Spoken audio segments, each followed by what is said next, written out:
चलिए हमारा अगला प्रश्न है, कक्षा के शोरगुल को नियंत्रित रखने के लिए संप्रेषण की कौन सी पद्धति सबसे अच्छी है।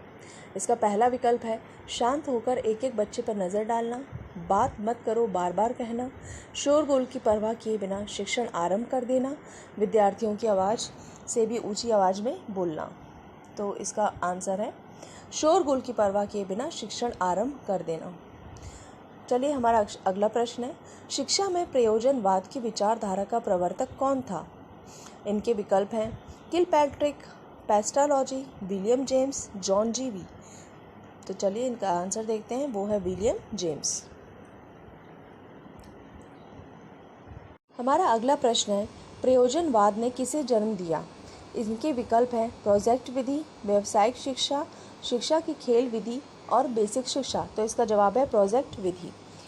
अगला प्रश्न है, अभ्यास से ज्ञानेंद्रियों का शिक्षण होता है, याद होता है, ज्ञान प्राप्त होता है, गृह कार्य नियमित करने की आदत पड़ती है। तो इसका जवाब है ज्ञानेंद्रियों का प्रशिक्षण होता है। अगला प्रश्न है, कक्षा में आप कैसे प्रश्न करना पसंद करेंगे। इनके विकल्प हैं जिनका उत्तर सभी छात्र दे सके, जिनका उत्तर देने के लिए छात्रों को सोचना पड़े, जिनका उत्तर शायद ही कोई छात्र दे सके, जिनका उत्तर कोई भी छात्र ना दे सके। तो इसका जवाब है जिनका उत्तर देने के लिए छात्रों को कुछ सोचना पड़े। अगला प्रश्न है, शिक्षा की खेल विधि का अर्थ है विकल्प खेल क्रियाओं द्वारा शिक्षा, क्रियाशीलता पर जोर, खेल की शिक्षा, खेल क्रियाओं द्वारा मनोरंजन। तो इसका जवाब है खेल क्रियाओं द्वारा खेल क्रियाओं द्वारा शिक्षा। अगला प्रश्न है, खेल माध्यम से शिक्षा क्या है। विकल्प है रचनात्मक प्रवृत्ति को दबाती है, अमनोवैज्ञानिक है, मनोवैज्ञानिक है, समूह प्रवृत्ति को दबाती है। तो इसका जवाब है मनोवैज्ञानिक है। अगला प्रश्न है, छात्र केंद्रित शिक्षण का आशय है। विकल्प प्रत्येक छात्र की आवश्यकता का ध्यान रखना, शिक्षण में छात्रों का पूर्ण सहयोग देना, सभी छात्रों को निःशुल्क शिक्षा देना, छात्रों को मनमानी करने की छूट देना। तो इसका जवाब है प्रत्येक छात्र की आवश्यकता का ध्यान रखना। अगला प्रश्न है, भाषा सीखने का प्रभावी उपाय है वार्तालाप करना, सहायक पुस्तकें पढ़ना, अखबार पढ़ना, पाठ्य पुस्तक पढ़ना। आंसर है वार्तालाप करना।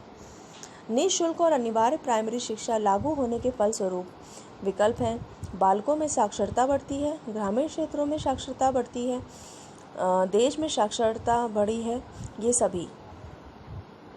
इनके जवाब है ये सभी।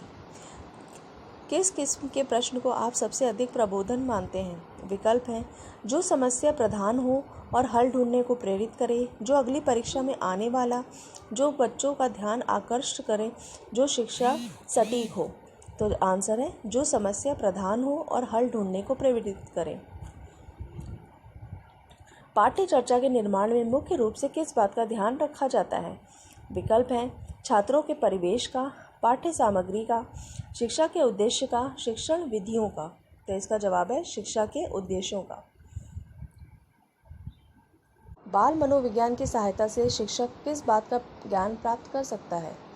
इनके विकल्प हैं छात्रों की अभिरुचि, छात्रों की क्षमता, छात्रों का चेतन और अचेतन व्यवहार और उपरोक्त तीनों।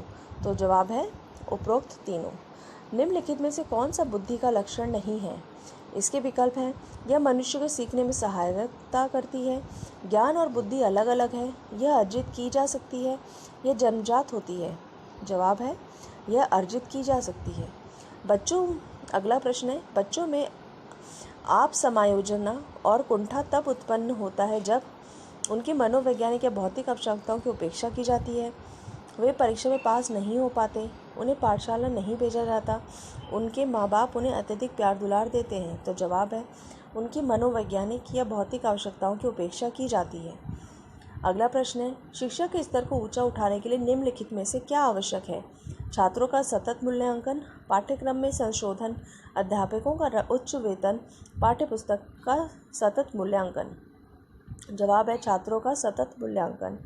एक सफल अध्यापक के लिए आवश्यक है छात्रों की सभी बातें मानता हो, वह देखने में सुंदर हो, मीठी भाषा बोलता हो, छात्रों को भली प्रकार विषय ज्ञान देता हो।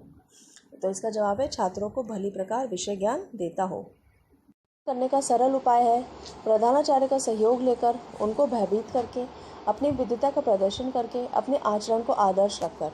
तो इसका जवाब है अपने आचरण को आदर्श रखकर। अगला प्रश्न है, दूरदर्शन के वे कार्यक्रम मुझे अच्छे लगते हैं जिनमें होता है भक्ति सीरियल, रुचिकर और उपयोगी ज्ञान, हास्य प्रोग्राम, इनमें से कोई नहीं। तो ये है इसका जवाब रुचिकर और उपयोगी ज्ञान। शिक्षण प्रणाली कैसी होनी चाहिए? इनके विकल्प हैं मूल्य केंद्रित, बाल केंद्रित, शिक्षण छात्र केंद्रित, उपयुक्त में से कोई नहीं। तो इसका जवाब है शिक्षण छात्र केंद्रित। अगला प्रश्न है, यह कहना है कि मैं अच्छी तरह कार्य नहीं कर सकूंगा प्रतीक है अपनी संभावनाओं से अनभिज्ञता, अपने आप की अक्षमता, असफलता की भावना से प्रभावित, विनम्रता की भावना। तो इसका है अपने आप की अक्षमता। आजकल शिक्षा के गिरते स्तर का मुख्य कारण है, इसके विकल्प है अध्यापिकाओं की अपने उत्तरदायित्व के प्रति उदासीनता, राजनीतिक हस्तक्षेप, छात्रों की अनुशासनहीनता, अभिभावकों की विद्यालय कार्यों के प्रति उदासीनता। तो इसका जवाब है अध्यापिकाओं की अपने उत्तरदायित्व के प्रति उदासीनता। मातृभाषा का, हिंदी का, इन सभी का। इसका जवाब है अंग्रेजी का। यदि समान वेतन हो तो सबसे अच्छा व्यवसाय है इंजीनियर का, अनुसंधानकर्ता का, अध्यापक का, डॉक्टर का, अध्यापक का। बालक जन्मजात क्रियाशील होता है, इसलिए उसे प्रेरित करना चाहिए रचनात्मक कार्यों के लिए, खेलों के लिए, शारीरिक विकास के लिए, ज्ञान अर्जन के लिए। इसका जवाब है रचनात्मक कार्यों के लिए। यदि कोई शिशु अपने साथी को मारता पीटता है तो आप उसे दंड देंगी, कारण की पृष्ठभूमि को समझकर ऐसा प्रयास करेंगे कि वह आगे ऐसा ना करे, उसकी शिकायत प्रधानाचार्य से करेंगी, उसे मारने पीटने से मना करेंगे।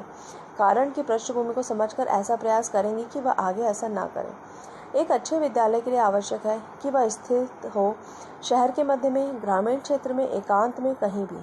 तो इसका जवाब है कहीं भी।